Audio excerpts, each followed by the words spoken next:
Penasehat hukumnya korban dugaan perundungan di SMA Bina Nusantara Simpruk Jakarta, RE, hadir dalam audiensi dengan Komisi 3 DPR di Senayan, Jakarta. Penasehat hukum korban bahkan menyebut orang tua salah satu pelaku adalah ketua partai politik. Menurut penasehat hukum korban, Agustinus Nahak, akibat perundungan fisik dan mental, korban mengalami trauma dan perlu didampingi psikolog.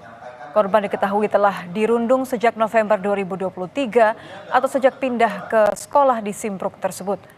Selain menyebut orang tua pelaku merupakan pejabat hingga ketua umum partai politik, penasehat hukum korban juga meminta pengurus sekolah ikut bertanggung jawab atas insiden perundungan tersebut. Selama proses pemeriksaan ini baik anak-anak diduga pelaku ini hampir kurang lebih di atas 10 orang, bahkan sampai 30 orang.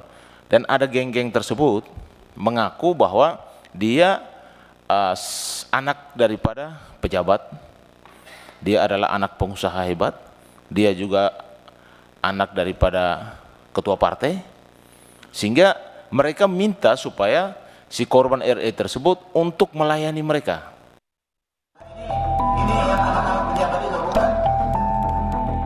Komisi 3 DPR menggelar rapat dengar pendapat umum terkait kasus dugaan perundungan seorang siswa di SMA Binus Simpruk, Jakarta.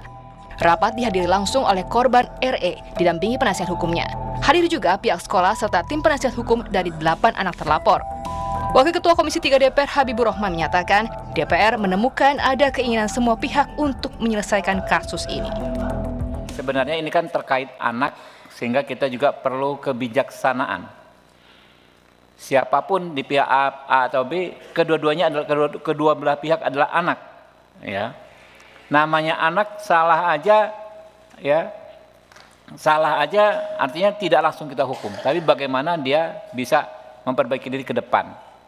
Saya bukan mau membela siapa yang salah, siapa yang benar, tapi dalam RDP dengan Komisi 3 DPR, Yayasan Bina Nusantara mengaku telah melakukan investigasi internal dan telah menyerahkan hasilnya kepada penyidik.